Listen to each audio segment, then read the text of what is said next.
You gotta kick it off with a killer to grab attention. Then you gotta take it up a notch. The Matrix is everywhere. It is all around us. Who are you? I'm Shiva, the god of death. Cells. Interlinked. It's like people only do things because they get paid. And that's just really sad. The most recent rom-com that I watched was You People. Oh, how was that? It was the one with the fake kiss. Yes, the one with the fake kiss. It was not bad, but like, I'm not a person who like cares about fashion, and I'm not a person who cares about like hip hop and stuff. So a lot of the things that the main character was into went right over my head. Yeah. But I do know about whatchamacallit, the Black Israelites, and I do know about how uncomfortable white people get whenever they're around black people when they're like rich people, because basically whenever what the fuck is his name, he's the main guy, and his name's Ezra too. Jonah Hill. When Jonah Hill brings his girlfriend over, his mom starts acting really fucking weird. You know what I mean? Like, it's depicted in the media pretty often where they're like trying to fist bump and change their vernacular. Oh, they're overtly trying to be too friendly. I voted for Obama twice. That kind of thing, like in Get Out. Yeah. They do that, and it's very uncomfortable. And that's what the trailer was like. This is the whole movie, and I was like, I'm good. No thanks. It's more than that. Yeah. It's actually more than that. And it was pretty good actually. Yeah. And like, I'm shocked hearing that. But like, what's his name? Eddie Murphy plays like. Oh, he's the dad, isn't he? Yes, and he plays a Black Israelite. You know. And so, like, they actually have character development for both parents, and it's good. I enjoyed it, and Jonah Hill has like a non-binary best friend that he does a podcast with, and that was kind of an interesting aspect to it. Legitimately shocked at like how not dumb this movie sounds now. It's okay. Because the trailer did not do it any favors. Yeah. And, no, you're right. It didn't. But I also was just laughing because I was like, fuck, remember after 22 Jump Street, Jonah Hill was like, I'm only going to do serious movies. And he started being very selective about what he would do. Yeah. And it was just like, Jonah, buddy, no. You're really good in dumb movies. Like, just let it happen. You're really good in them. But 21 Jump Street cured Kanye of his racism. I mean, 21 and 22 are great movies. Yeah. And I really wish they did that Men in Black crossover. When Jonah Hill did War Dogs and Wolf of Wall Street. Was it after? War Dogs was good. Wait, hold on. Did you not like that? I don't want to see it. Oh, it's so good. You know who wrote and directed it, right? Joker Man. Bro, don't fucking ruin it for me. Wait, hold on. Who? Todd Phillips, the guy who did The Hangover and Joker. The Joker's not as bad as we make it out to be. That director. Oh, that's fine. That's okay. War Dogs is really good. Like, it's not. Is it? It's not Lord of War. Yes. Yeah, it is actually really good. It's really good. Aren't those two guys like, oh, okay. Is it like Wolf of Wall Street where it's like, it's a comedy, but also it's like, yeah, these two guys are really bad. No. These fucking suck. No. It is comedic in certain aspects because the Jonah Hill character is very like boisterous and, you know. The trailers, I remember, just made it look like it's a zany comedy about two war profiteers. It's not, I wouldn't say it's zany, and like they both ruin their lives. Good. You know, fuck them. Well, yeah, I know. But that's what I'm getting at. It's like, it's not Lord of War. You know, that movie with Nick Cage. Speaking of. Good movie, but yeah. Yeah, we're talking about Nick Cage tonight. Are you transitioning? I almost. Oh my God. We've got a lot of stuff that you can cut out if you want to, and the levels are good. But I mean, we've been talking, so, you know, it's... You do whatever you want to do with what we've got here. But anyways... I can't believe you just... No, you can't go back. You transitioned. It's into the movie time. Yeah, so it's not Lord of War, which has Nick Cage in it. Speaking of, we're talking about Renfield tonight. Folks. That's right, Will. Folks, welcome to Debaser, a film podcast. I'm Jared Rusk, and I'm joined by my co-host, Will. Or you can call me the Lord of Darkness. Oh, nice. On this show, we explore both new and familiar movies as we attempt to analyze and interpret them, all in an effort to debase the films and ourselves. Bleh. Will, we watched Renfield. We did watch Renfield. Sorry to interrupt. Are you okay? I need to get out of a toxic relationship. Why don't you start by telling us what brought you here? My boss, he's different. You can't get him out of your head. No. I need your assistance. I'm coming, Master! Oh, you feel like he could destroy you with the snap of his fingers. Wouldn't even need to snap. Okay. That sounds familiar. Yeah, what? Renfield, bring me innocent victims. I want a handful of nuns, a busload of cheerleaders. And I just want a normal life again. But this modern world is a dangerous place. So, if you don't know, Renfield is Dracula's assistant in Bram Stoker's Dracula. Yeah, is it Richard Montague Renfield or is it Robert? I think you had it right. Okay, Richard. Yeah. Dick Renfield. So to prepare for this, I actually went back and watched Francis Ford Coppola's Bram Stoker's Dracula. That's right. I remember you telling me that. Yeah, which is the movie that he made based on the book. Yes. Which started the whole, vampires and popular culture, essentially. Yeah. Pretty much everything stemmed from that book. So this movie is like a modern day take on a side character from that book. So Renfield is a 2023 horror comedy that follows the modern day exploits of Renfield, played by Nicholas Hoult, who is the longtime personal assistant of the Count Dracula, played by Nicolas Cage. We meet Renfield whilst he's having a crisis of conscience, attending a group therapy meeting for people in toxic relationships. He's decided to feed the abusive and domineering partners of the poor people in the group to his boss, Dracula, in place of innocent nuns and cheerleaders. Dracula, unhappy with this arrangement, decides he will instead take over the world. Meanwhile, Officer Rebecca Quincy, played by Awkwafina, is waging a one-cop war against a criminal syndicate which has nearly the entire city in their pocket. Renfield, inspired by Officer Quincy standing up to the corrupt cops and the powerful criminals that killed her father, decides to stand up to his toxic boss, Dracula. The two eventually find themselves partnered up, with their enemies similarly conspiring together.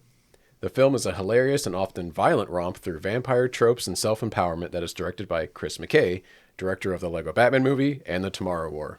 Will, what did you think? It's actually funny that you put hilarious because it was funny, but it was not hilarious, not to me. You weren't laughing? Oh, no. I was laughing. I just said that it was funny. But you wouldn't call it hilarious. I wouldn't call it hilarious. But you laughed. I did laugh. Did you guffaw? Did I guffaw? No, Did you chuckle? I did chuckle. So my dad actually has a specific type of laugh, like a like that. Who among us does not have our father's laugh? I have my dad's laugh because I definitely heard it a couple times during the movie, but no, I wouldn't go hilarious. And it's not like I didn't enjoy myself. Oh man, did you really like this movie? Keep going. I'm sorry. Okay. I didn't mean to interject. Okay, man. But so I did enjoy myself. But after the movie was over with, and me and Haley were driving home, I turned to her and I was like, I would have much rather had seen D&D a fourth time. I'm dead serious. Damn. So like I think what caused the movie to dip for me was the middle of the movie is kind of slower. Yes. It feels a little convoluted, and I understand because I assume the pitch for this movie was fuck, let's do a comedy, right? Let's do you know what would be great? You know who's not funny? Dracula. Let's make him funny. How do we make Dracula funny? Well, there's that guy. That's that guy that works for him, you know? So we're going to He's a weird little guy. Tom Waits plays him in that movie. Yeah, exactly. So, you know, what if we had that guy, but it's modern day, they're both still alive and he has to feed them, and then, you know, stuff goes tits up, and hey, you know what? Let's get Nicolas Cage. Nicolas Cage is a great guy. He likes New Orleans, so let's put this movie in New Orleans. Now, how do we? I was wondering how they got to there because it's Nick Cage. It must, yeah. I can see that. Absolutely, Nick Cage. Because that is like his city, right? Yeah, he does. I don't think that he lives there. He does own a house there, yeah. And his tomb is there. I saw it when I went to New Orleans. Right. People kiss it. It's really nasty. Okay. And it's a Blarney white stone. It's a white pyramid. It's a giant white pyramid in the middle of like a plot. Yeah, it's kind of wild. Yeah. So that's definitely how they ended up in New Orleans. I think the problem for me is the cop part with Awkwafina. That's the weakest part of this movie. Yeah, and I I think that, not to say that Awkwafina wasn't funny, Because I think that she was. Yeah. But the plotting of it though was not good. It just felt out of place. It felt like a different movie crammed into this movie. Exactly. Yeah. And that's where it was losing me. Yeah. You know, not to say that like I didn't enjoy it. You know, watching Ben Schwartz get kicked so fucking hard that he pukes blood and shits himself is great. Do you want to cut that out? No. Okay. I was gonna say that was the one thing that involved Ben Schwartz's character that I was like I rolled my eyes at that I didn't think was that funny. They did a Mortal Kombat X-ray. Like I mean, it was so fucking stupid that I laughed. I mean, they did an X-ray on him. I immediately thought about Mortal Kombat. You know, that's fair. Yeah, that's probably what that was. And I love Mortal Kombat. Yeah. I really like Mortal Kombat.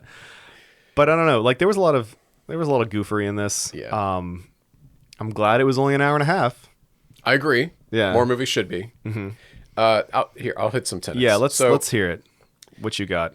Did you notice in the credits who this movie was co-written by? I literally got up as soon as the movie was over to get the fuck out. Oh wow, I sat through the entire credits. Oh, that's good for you. The one other couple that was in the movie theater with me and my wife also sat through the credits. Yeah. They actually have an entire like sequence that plays out the credits that's trying to play off of like the old 1930s Dracula. Oh, that's cool. Movie. Anyway, the movie was pitched and is credited as co-written by Robert Kirkman, who, if you don't know, is the creator and writer of the Walking Dead comic series. And also Invincible.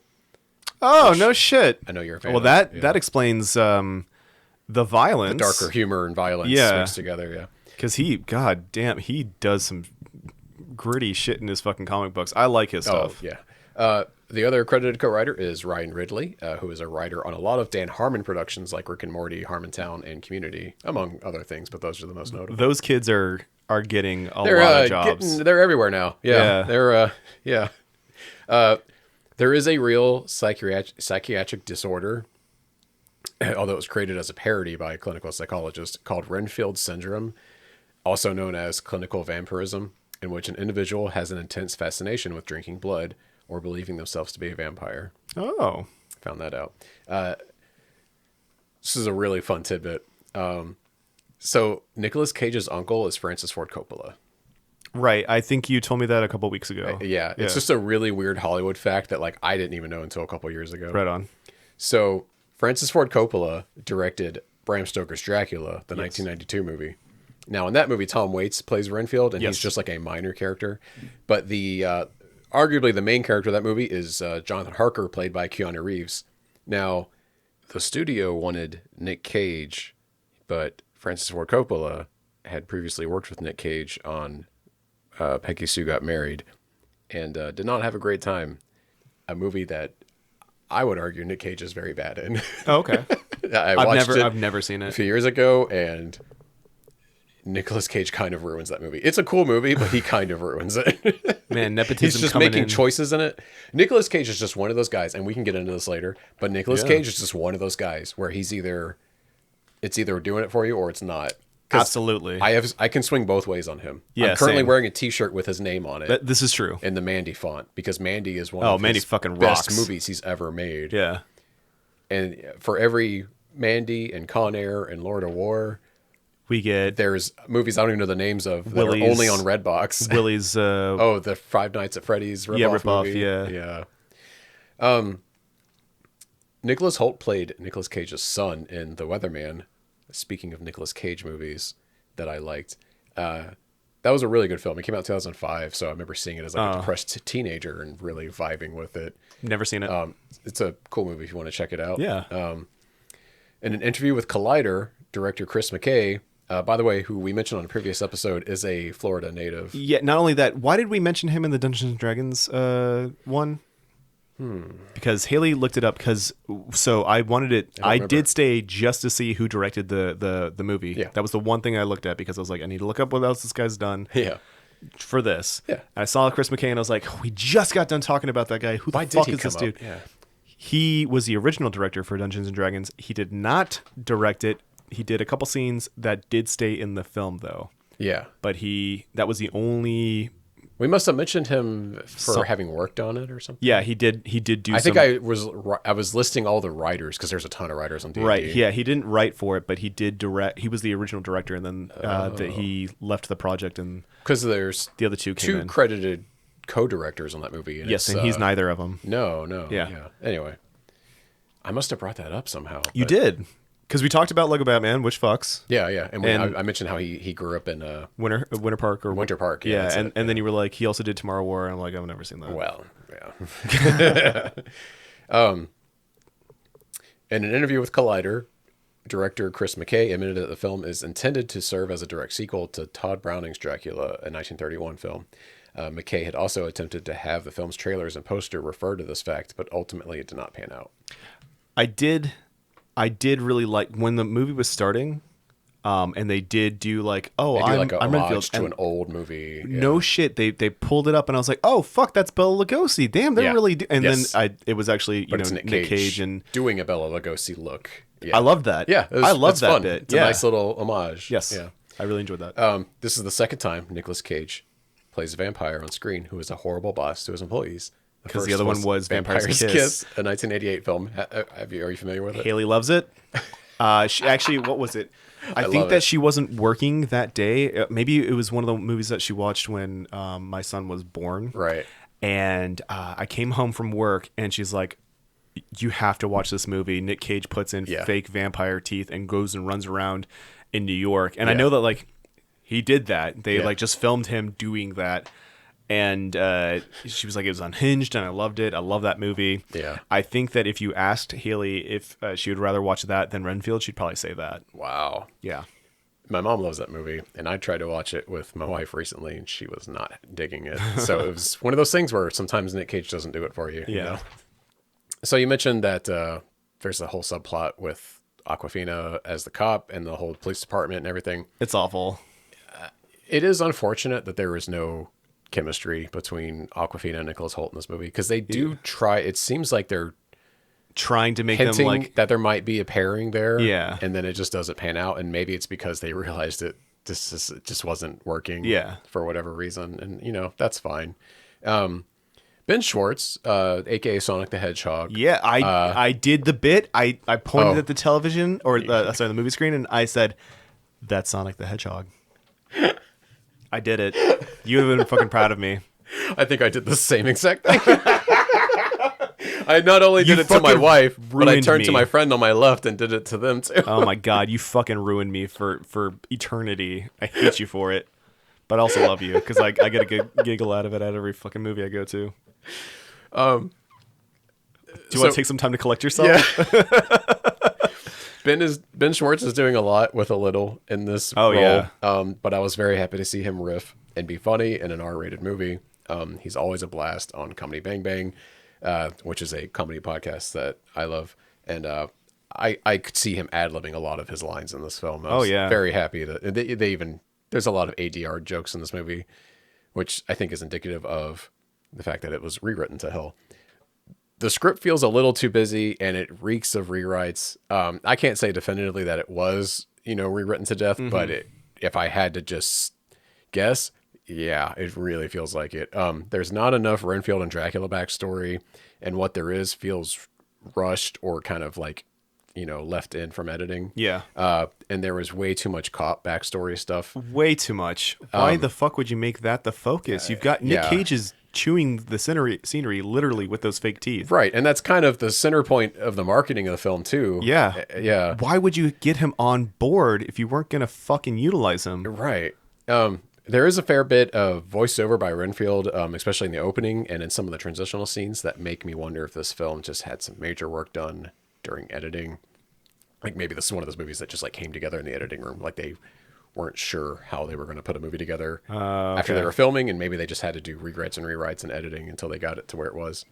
Waylon Wong, an NPR reporter, pointed out that the codependency plot in the film that centers around like toxic abusive relationships just felt out of place, and maybe a toxic boss employee dynamic like you see in like Devil Wears Prada would have been more appropriate. Or Bad Bosses. horrible bosses. Yeah, something like that, right? Because it just felt a little on the nose. I wanted to know who hurt Chris.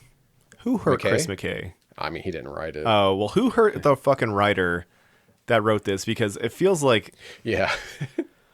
I don't know. I've got a whole idea of how it came to that. Because it's just like, once again, we go back to all right, so we've got a movie about Nick Cage as Dracula in New Orleans, and we got the Renfield character. We're gonna focus on this dweeb who's been, doing his bidding for hundreds of years, right?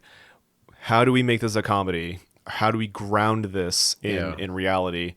Oh, well, let's make him a part of a therapy group, and he basically is Dexter. Yeah. And then let's take that and throw it in the fucking trash. Yeah, it's like 10 minutes of the movie. And do cop stuff instead. It's how they set up the movie, and then it just disappears. Abandoned. Yeah. Brandon Scott Jones, who plays Mark, the group counselor, is very funny and makes the most of every scene he's in. It's true. I really liked him. He's also fantastic in The Good Place and the other two TV shows that he has. Okay, I've sizable roles seen The Good Place, but not a whole ton of it. I don't remember him. I've not seen the other one. I think he's in the last season or second to last season. So that might be why. Yeah. Great show though. I highly recommend checking it out. I think there's only 3 or 4 seasons. Yeah. I don't have a lot. Yeah. Well, hold on. So you asked me how I felt. How do you feel about this movie? Let's get your opinion first. Folks, thanks for listening. We're not even at 30 minutes. I'm gonna be honest with you, Jared. I didn't think that we were gonna make it very far with just discussing the movie. I've got a couple of other things that we could talk about. I thought it was fun. So like you said earlier, it was only 90 minutes. Yep. And I love that about it. Yeah. We're doing a lot of films like that for this podcast because I don't think there's enough of them in Hollywood, or just that have come out in the last decade or two. Yeah. And so whenever there is one, I'm excited. I'm like, oh, thank God. So I'm going to sound repetitive on this podcast, but every time a mid to high budget comedy comes out, I'm very happy about it. Yeah. Because we just have not had them for so long. Right. And this is a great example. Yeah. I'm happy it's a thing. Is it going to make Marvel level money? No, it doesn't need to. Not every movie does. Yeah, but it's losing money. Oh, is it? They spent $200 million on this. This is a $200 million movie? I've got a whole thing about it, man. Oh, no. Yeah. I did not look up the budget. Oh, God. I read some stuff today. That's too much money. Yeah, I know. It is a little too flashy in parts. They rip a dude's arms off and use them as fucking nunchucks. Yeah, you can do that cheaply. I don't know. Too many of the action scenes are trying to be like John Wick-esque. Yeah. And it's unnecessary. They focused really hard on that body, though, and they had really shitty CGI blood just gushing out of that dude's arm sockets. Yeah. But it was funny. I thought it was meant to be comedic, though, over the top. I wasn't bothered by it. Oh, yeah. I think it's overstayed its welcome a little bit too long, because they cut away from it and they cut back to it. Actually, speaking of edits, after that whole scene's done and Awkwafina's doing the thing where how people try to one up each other, whatever. Right before that, Renfield holds his hand out to help her down. Yes. And it hard cuts to Awkwafina already getting off the car. They're all right, Awkwafina, just jump to make it look like you're hopping down in this shot, and that's exactly what it looks like. I mean, that cut was so fucking bad. I turned to Haley and being like, that was awful. I remember that exact cut. Yeah. Which is odd because I saw this over a week ago. That's true. Yeah, you did. And I don't know, man. We were praising. I hate to circle back to Dungeons and Dragons, but we were praising Dungeons and Dragons for longer action shots, not as hard cuts. And for an action movie, there was just a shit ton of cuts. There wasn't it was doing not the John Wick, but the Taken bit, and it was just kind of unfortunate. Yeah. But I don't know Nicholas Hoult as a very actiony person. You know how when Adrian Brody got casted for the Predator movie, and people were like, "Oh, this skinny little wimp can't be taken seriously as an action guy," and he bulked up and whatnot. I think they had to do a lot of heavy lifting with he has to eat bugs and he gains Dracula's strength, so he doesn't have to look beefy in order to do the stuff that he does, right? Which is hand waving and whatnot. But Nicholas Hoult is not a physical actor, and I don't know, oftentimes you can really hide stunt doubles, but I picked out Awkwafina's stunt double maybe twice. Oh no, yeah there was maybe too much action for its own good. It didn't need to be so action heavy. But it was interesting that a modern comedy film has a scene where our two protagonists just massacre a legion of cops. Yeah, and it's good. Oh yeah, that was one thing I was gonna say. Is like, yeah, they really made Dracula say ACAB. That's crazy. If not Dracula, at least our protagonist. Yeah, because I guess the cops kind of are on Dracula's side by the end. Yeah, kind of, because they're like dirty cops. Oh yeah, I wonder how the state of New Orleans feels about right. Because it the implies that the this. entire police department or the entire police department of the city is corrupt. And there were definite scenes that were shot in New Orleans. There's no way that there wasn't. No, they got that tax credit for sure. Yeah, so I don't fucking know about that one, man. Right. What else was I thinking about? Oh, you know what? I felt like there were parts of this movie that didn't respect my intelligence level. They did a lot of tell, don't show. Like, case in point. Ben Schwartz's character is down in the basement and his mom is having somebody tortured, and she has to tell him the reason why our family is respected is because we do the torturing, even though we're not as big or as powerful as the other ones, but nobody fucks with us. You think he would fucking know that? He's in his like 30s. Of course he knows what the family business is. Why does he have to repeat that? Yeah. It's for us. Same thing with Awkwafina. Like, when your dad died, he told me to take care of you, and like the speech that the cop gives to give her entire backstory. She already fucking knows that. You don't have to tell that. Yeah. And then I think there was a thing with Renfield too, and Dracula, and it's just like, so you want a more perfunctory scene where you can just give context clues. It's not that fucking hard. Or maybe hard. if they say they got arrested and they had to plead their case in front of a magistrate, and you get all the backstory in that scene. I'm referencing Dungeons and Dragons. Okay, but here's the thing. That was I think different. That was handled a lot better. I know, but it's still a perfunctory scene that doesn't really bother you in the moment. You know what I mean? Sure, I guess. But the constant cutting to the now for the plan, right, I think is what makes that scene forgivable. Yeah. Whereas this is it's in the moment, and like a character is telling the other character stuff that they already know, rather than a character is telling us what they already know to characters who don't know what's already going on because they're trying to get out of the prison. You can't get me on this one, bud. No, you'd prefer a scene in media res and then a record scratch and then they go, yep that's me. Yeah, absolutely. 100%. Sure. I actually expected that. I did expect that. Oh wait, no, they kind of did do that because Renfield was in the group. Yeah, and then he was like, my story's not quite like theirs, and then they do the whole flashback with the Bela Lugosi scene. They do that for him specifically, but the other two characters, they did not need to do that. They could have just had Ben Schwartz downstairs talking to his mom about Renfield while a person's getting tortured, so you can imply that these guys are not very good. You could have Awkwafina, lamenting the loss of her dad without some other fucking character telling, and then that character's dirty. Come the fuck on, man.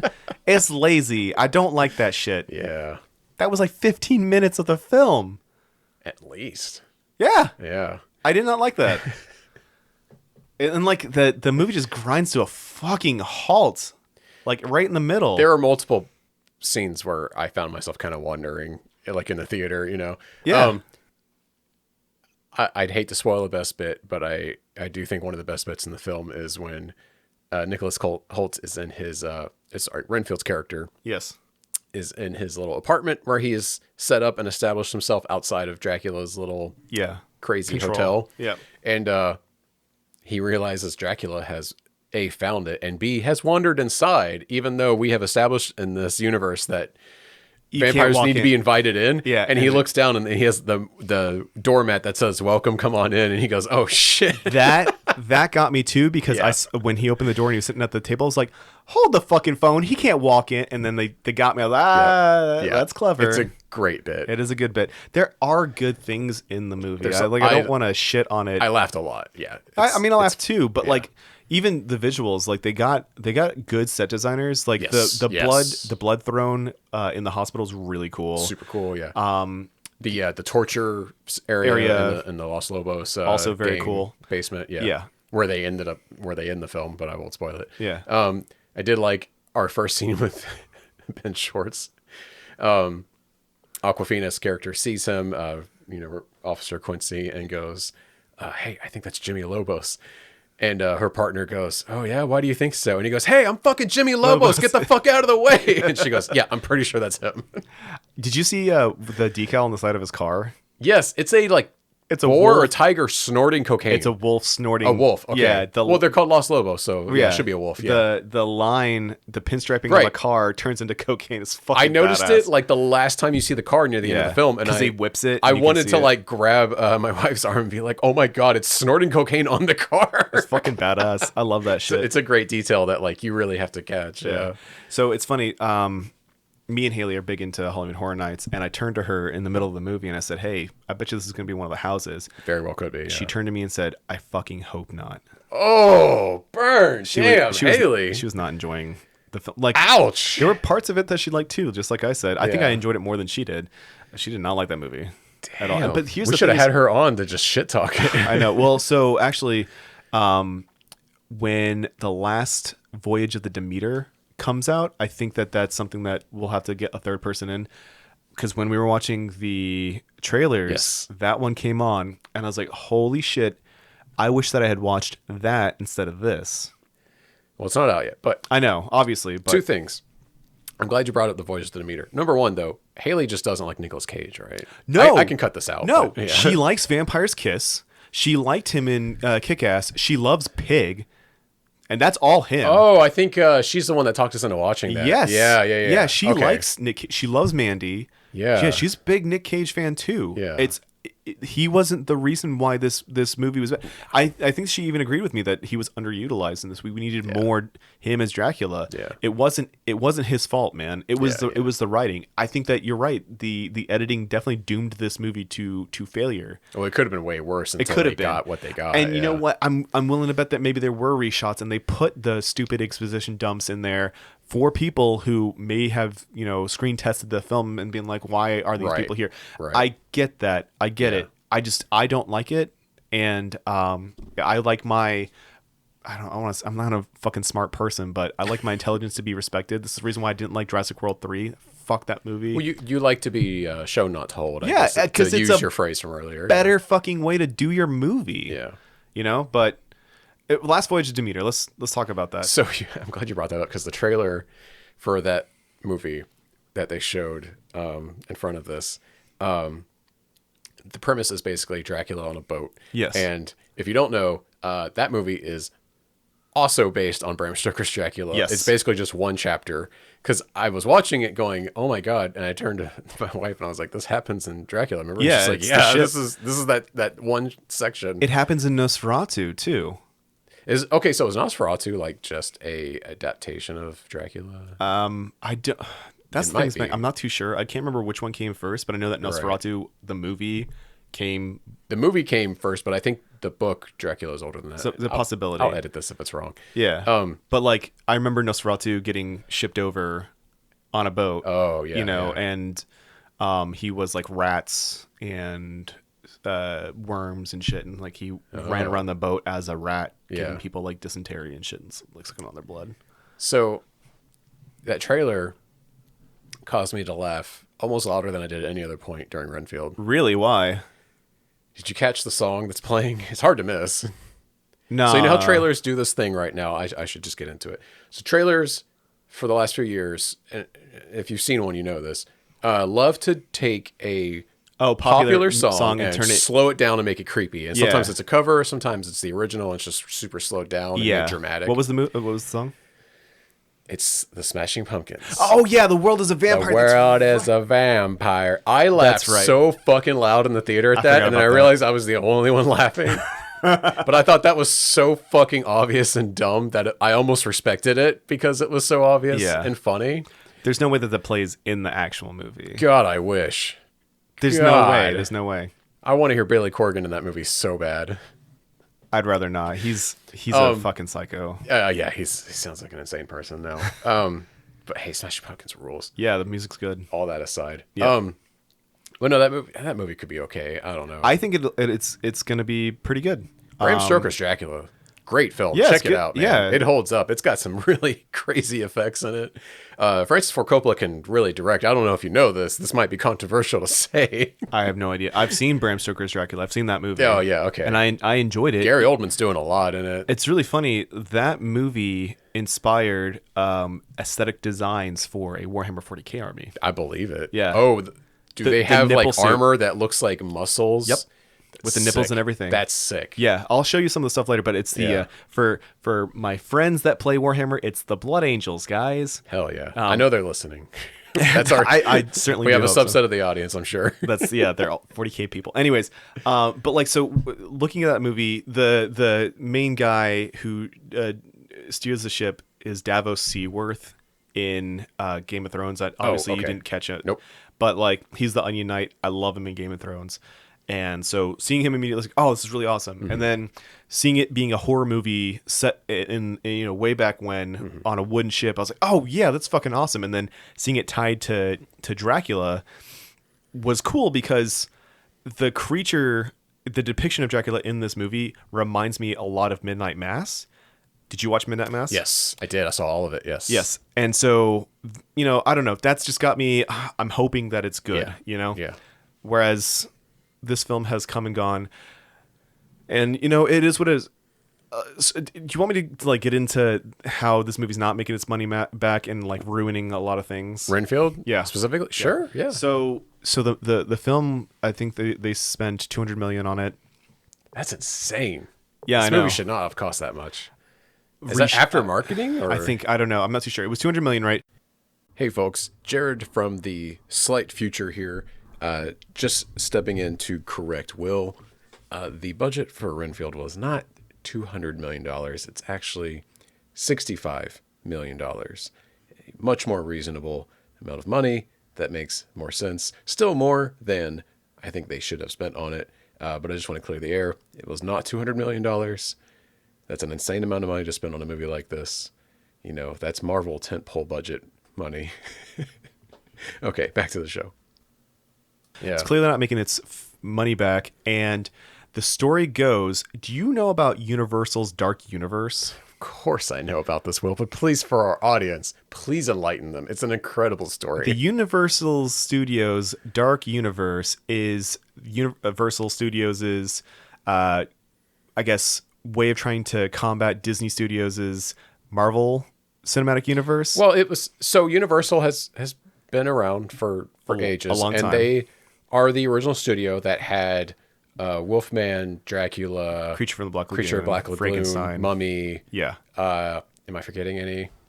Those are the Invisible Man. The Invisible Man. And Dr. Jekyll and Mr. Hyde.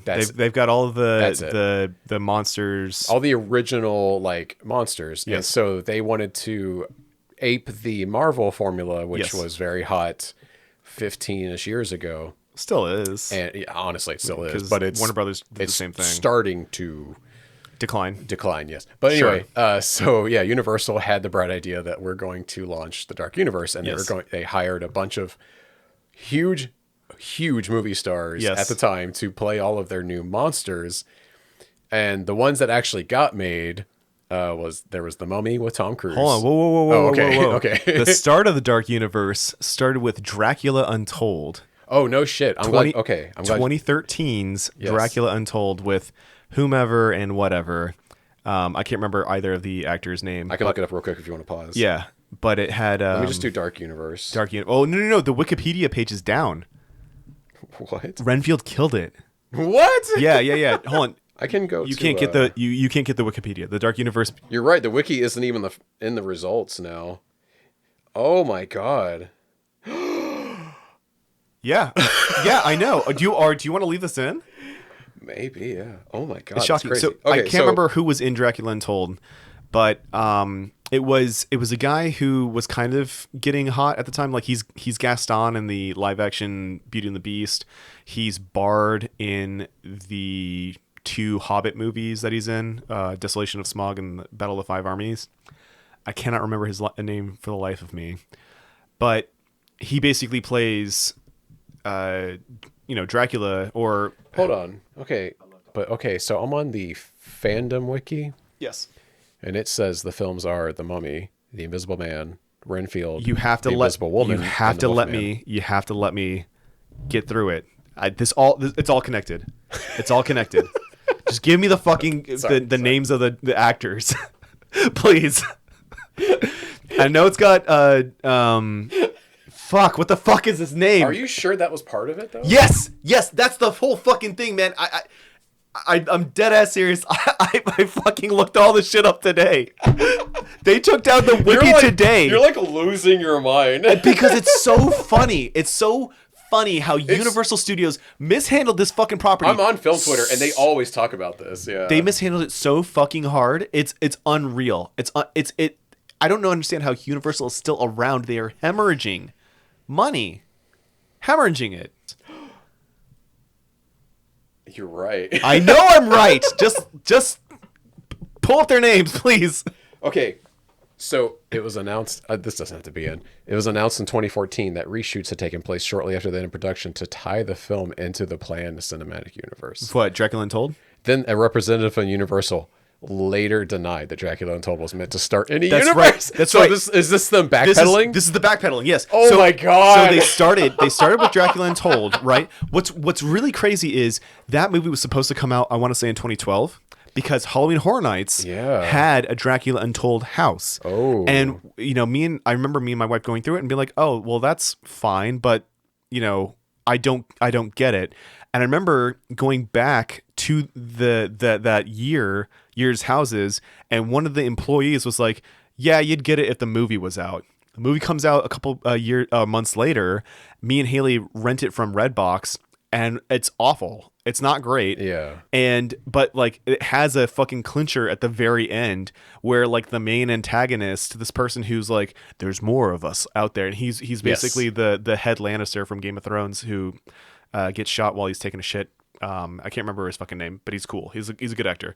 He's like following Dracula around, and keeping an eye on him. And then yes, there were the reshoots to make it be the start of the Dark Universe, and then they dropped it. And they're like, no. That's not the start. It's the Mummy, the Tom Cruise Mummy movie that's coming out, right? That movie comes out. The trailer's awful. For whatever reason, they forgot the fucking noise. Right. The only audio in the trailer were some sound effects, notably Tom Cruise yelling. He goes, "Oh, hold on, let me pull myself away from the mic." Ah! Ah! But no, he's falling in a fucking airplane, and there's no airplane engine noises. There's no wind. It's just him screaming like a goofball. Yeah, they didn't upload the fully finished trailer, and it was up for so long that people were losing their minds. Like, this is so bad. How did this happen? And then no one goes and sees that movie. No. And that's not. It's by all accounts not good. It's No. not that it's so bad. It's good. It's just not good. Yeah. And so Universal's like, that's not the start. That we're not going to do it then. And then nothing for a while. Invisible Man comes out. That's actually a really good movie. I would suggest anybody who's listening go watch Invisible Man. So that one is a part of the Dark Universe. So, Oh. but here's the thing. I wanted to say that they edited out the tie-in because the tie-in was Right. supposed to be the guy who made the Well, Invisible it came suit. out way after they canceled the Dark Universe. No. Yeah. The Dark Universe wasn't canceled. Yeah, Jared. it was. No. Listen to me talk. Listen to me talk. It did have a tie-in. It was supposed to be like the corporation that the guy owned, the Invisible Suit guy owned, was supposed to tie into this monsters thing, right? So radio silence for years, and then I want to say it was either last year or the year before that, they got all their fucking Dark Universe actors and did a photo shoot with them, all in black, right? No, I'm looking at it right now. Yes, that photo shoot, but that photo shoot came out after Invisible Man and after that Mummy movie. No, Invisible Man came out during the pandemic, dude. That photo. This photo is ancient. No, it isn't. How old is that? 2018. Oh no shit. Yeah, hang on. That's the thing, because I'm like, all of this predates Invisible Man by a lot. But anyways, okay, so maybe I'm getting my timeline mixed up. But anyways, Renfield was supposed to be the real start of the Dark Universe. 2017. And this movie bombed so fucking bad that they have deleted the Dark Universe Wikipedia, and it's dead. It's done. I think all the other movies that they had in production or whatever they were talking about doing are dead as fuck, and good riddance, I think. Yeah. So that photo, the famous photo, I'll post it in like the notes or on our social media if you want to see it. Post it up on fucking Instagram. But if you know anything about film Twitter, you've probably seen it. But it's an amazing photo. I think they did it for like GQ or Empire. Yeah. One of those was this magazines. This is after Mummy, right? It was after Mummy, but before like Invisible Man. During the marketing for Mummy, so 2017. Yeah. And from left to right, it's Russell Crowe, who was going to be Dr. Jekyll and Mr. Hyde. Yes. Javier Bardem, who I believe was going to be Wolfman. No, I want to say he was Frankenstein's monster. Oh, okay. Yeah. And then Tom Cruise, who was already known as the Mummy. Yeah. Johnny Depp. Oh. I don't know who he was going to be. I think he's Dr. Frankenstein. Sophia Boutella, who I think was going to be the Invisible Woman, because the Invisible Woman was supposed to be part of this. There was also supposed to be a lady that, because they were going to do Creature of the Black Lagoon too. I want to say Scarlett Johansson was actually tied to that one. That's everybody in the photo. Well, I mean, obviously this was like way down the line. So the original lineup, that's official, I guess, or semi-official. I mean, things started dying immediately. Yeah, the Mummy, which was Tom Cruise, the Invisible Man, Renfield, the Invisible Woman, and then the Wolfman. Yeah, it's fucking stupid. It's so fun. We could do a whole podcast on the Dark Universe. What happened? Yeah, it's a bummer. Like, I mean, wow. On the on the fandom wiki, this Renfield is listed as part of the original slate of Dark Universe films. Yeah, they were trying to pivot. You were blowing my mind. I did not know that about this. I found out today. So stupid. Basically, they were like, okay, let's not do serious monsters, right? Let's make all the monster movies dark comedies instead, and we're going to start with Renfield. Yeah. And they blew it. You blew it. You blew it. Don't make it a big budget movie. Yeah. Excuse me. I wonder if the budget's so big because this was so many different things. I think that's what it is. Yeah. And I don't know how Universal's like just mishandling this shit so bad. But I mean, like, what was the last good Universal movie you've seen? Where did you get the $200 million? The internet. Well, how much was it? So Variety is saying it was 65, which makes way more sense. That does make way more sense. It's still wait, hold on. It's 65 and it's still not making gangbusters. Like they were wanting. Box Office Mojo is such a broken website now. Every movie website apparently is a broken website. You fucking hate IMDb too. IMDb has gone down the shitter in the last 10 years. Okay, I have never had a good experience on IMDb in the last few years. I get so mad at it. I know you do. I even the known for is always busted as fuck. And it's like, did they just like let their agent pick this? Like, fuck you. No one's seen that, Yeah. Okay. Box Office Mojo lists Renfield currently, and that's only been out for like 2 weeks. Domestic 14. Eesh. Whew. International 4. So at worldwide we're at 18. Not good. No, it's very bad. And like, I don't know. So even on its listed budget of 65, that's miserable. Yeah. So as you can see, they nuked the Dark Universe from orbit. So they've never had a good movie. Did the Invisible Woman or the Invisible Man even do well? I don't know if it did well. That was actually critically it did. That was a good movie. Yeah. That was a good movie. I really enjoyed that movie. Right.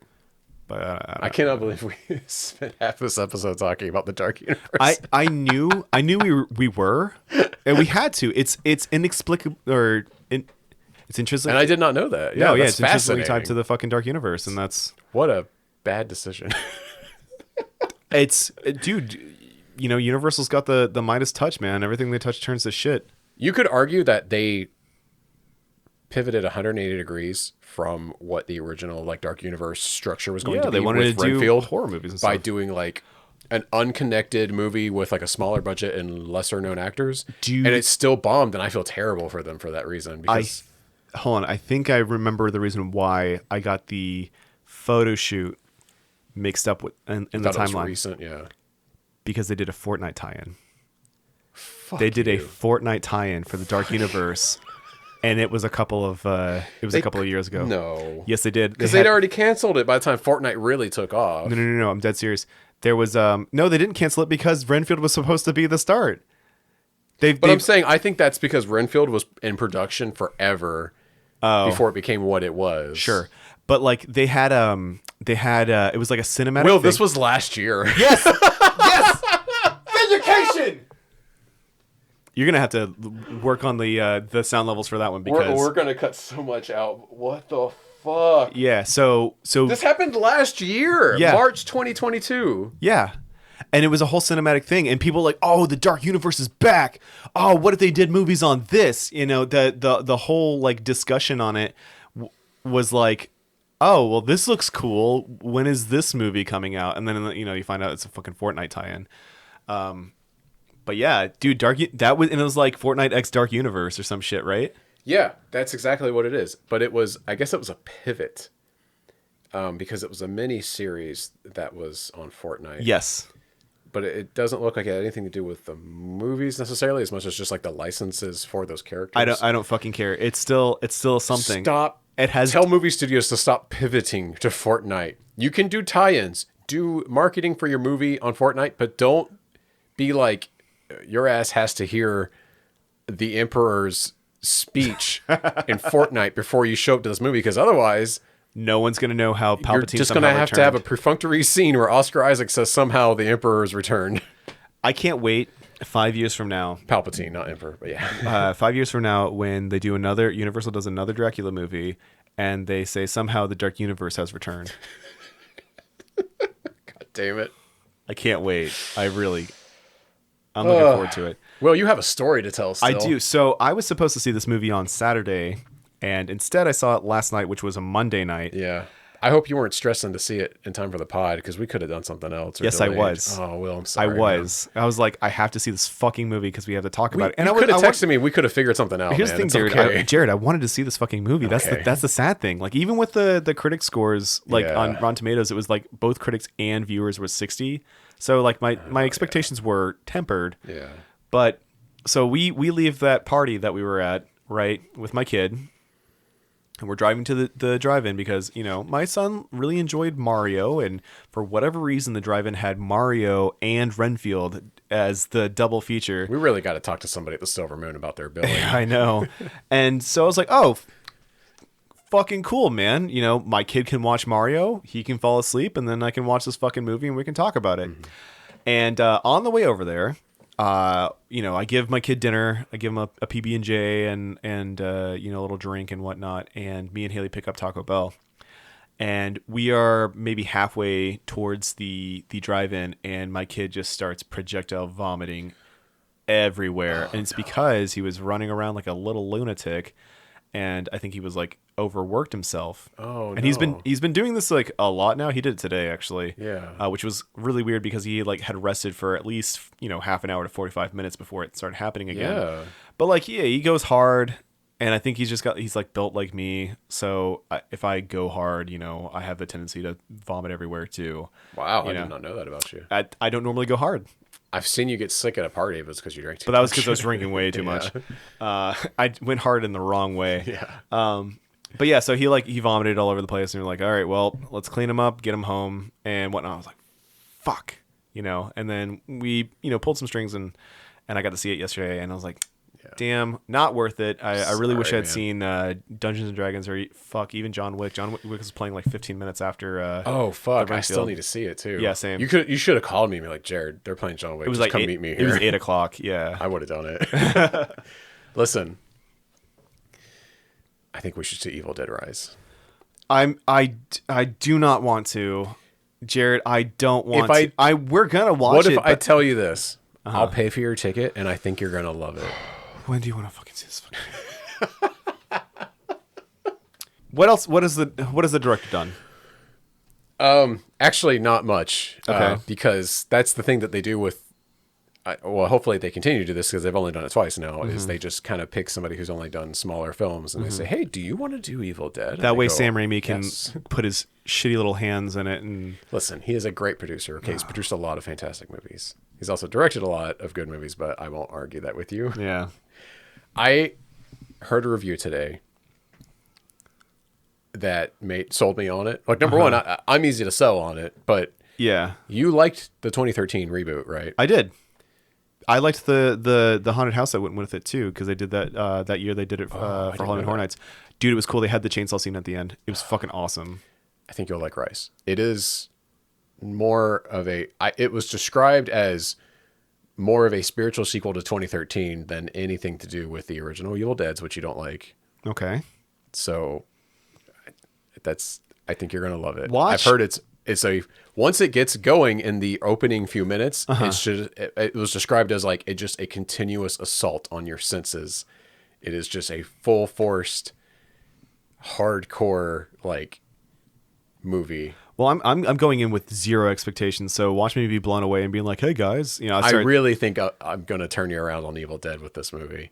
I'm not going to go watch the others. You don't need to. I don't want to. I know you don't like them. It's fine. I just think you should see this one, and I think you'll enjoy it. All right. Well, and if I'm wrong, you can hold it against me. Oh, I will. You'll never hear the end of it. Anytime that we have some sort of like argument, I'm going to be like, saying well, this on the pod so that you can hold me to it. You made me watch fucking Evil Dead Rise, and that movie's awful. So you can go fuck yourself, Jared. I will be so disappointed if that's what happens, but I'm willing to say that I think we're gonna have a good time. Either literally nothing to lose, so I guess we'll see it. Well, we're seeing Beau's Afraid this weekend. We are seeing Beau's Afraid first, which I'm very excited about. That's gonna be either the next one or the one after that. What are some of your in the spirit of Renfield? Yes. What are some of your favorite vampire movies? Like top 5, maybe. Oh, easy. 30 Days of Night is number 1. Really? Yes. Oh, I haven't thought of that movie in a long time. I fucking love 30 Days of Night. You know how I like movies that can make me feel something? Yes. The first time a famous thing that many people say about movies. I want to feel you know something. what I mean, like disgust. I know. You know, like really like you really want to be revolted by a film. Yeah, because oftentimes I'm not revolted by a lot of things except for like, you know, my kids' dirty diapers.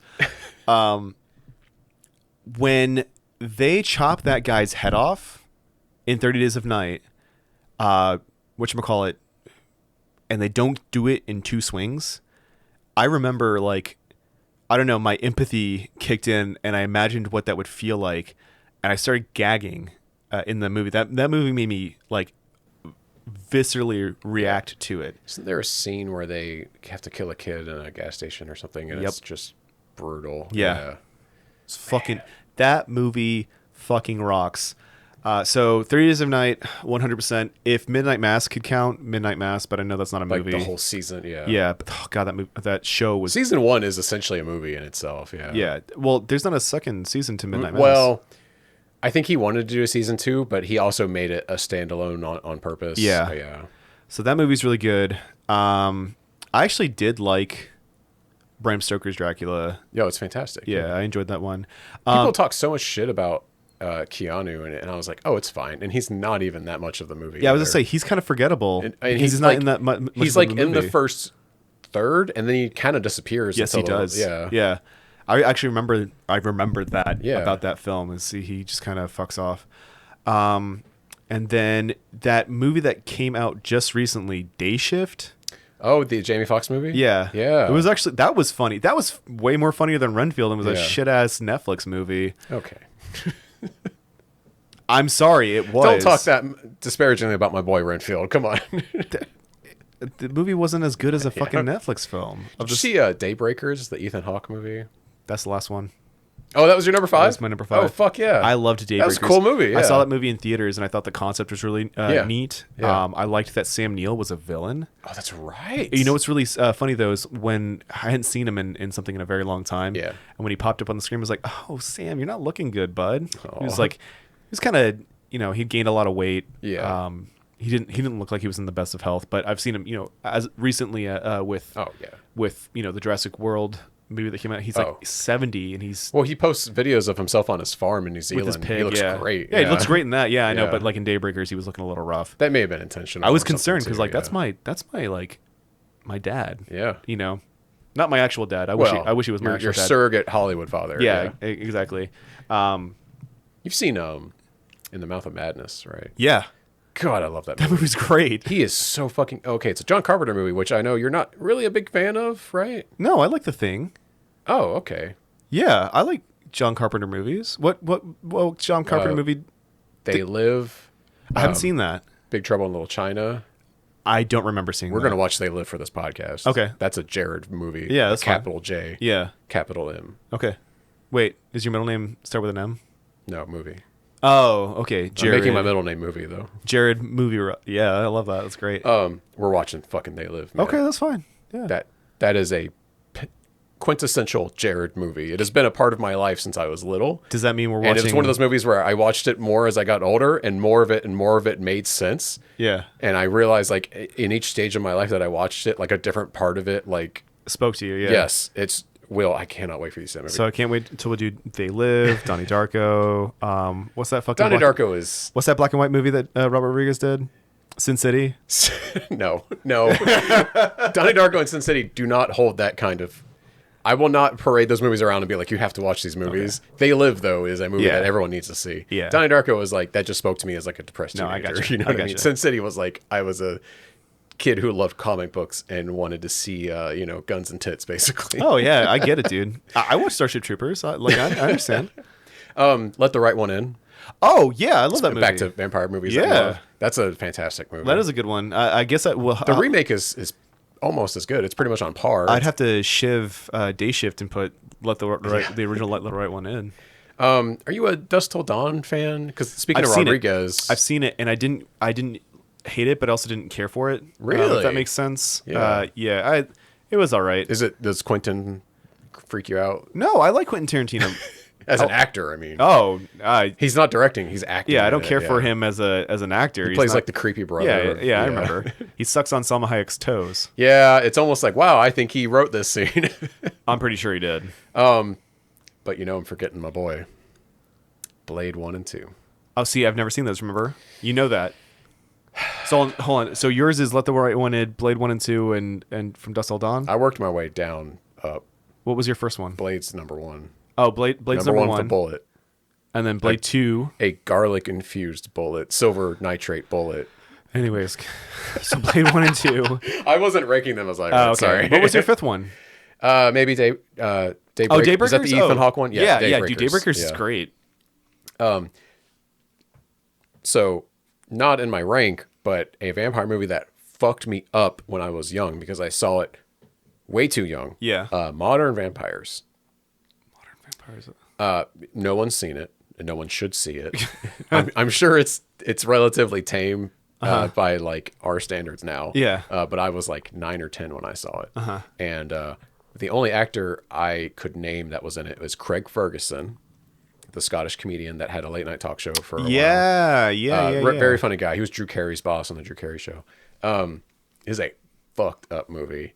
My list for vampire movies that I really enjoy are Twilight 1, Twilight 2, A New Dawn. I was going to say, you got to give the full name. They're not numbered. Twilight 3, Twilight 4, Part 1 and 2. Breaking Dawn? Breaking Dawn. Or, I don't know. I actually don't know the titles because I don't. I'm pretty sure Breaking Dawn's the one that got broken. Oh, wait, hold on. There's like a New Moon. New Moon is one. I think that's the second one.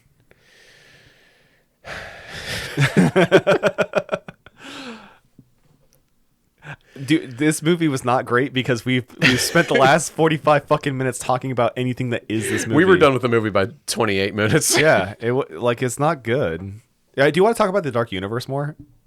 I would have prepared for it. I wish I did. I wish I shouldn't have jumped that. No, it's on good. You. You're good. Jesus fucking Christ. You should, next time shoot a text that's just kind of vague, but is like Dark Universe. Read up involved. on the Dark Universe. Yeah. And I would have been like, oh fuck, and I would have like had a whole page on it. When we get to the last voyage of the Demeter, which is produced by Universal but is not a Universal film, I'm going to say that's the start of the Dark Universe. Interesting. Yeah, that's the rebrand, the reboot. That is going to be the reboot. Yeah. But only if it does well. If it doesn't do well, they'll each chapter of Bram Stoker's Dracula will become its own new film. Oh yeah, they could do that.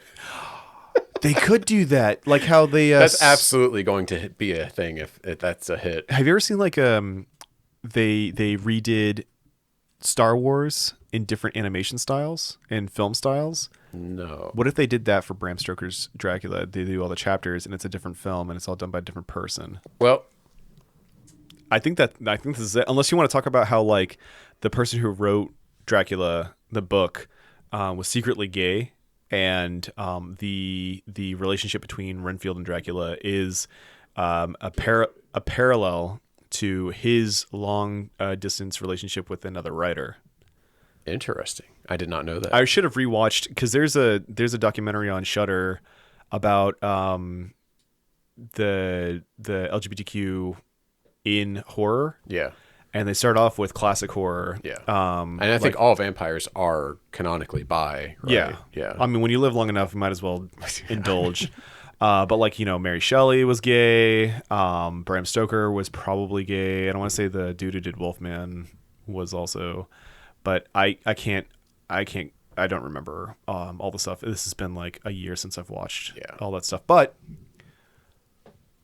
Dracula and Renfield's relationship is definitely gay. Those two have 100% fucked. I heard the argument that it's not queer enough. It should have been more queer coded. Oh, yeah. But it's not. It really, for some reason, it would have made perfect sense if it was.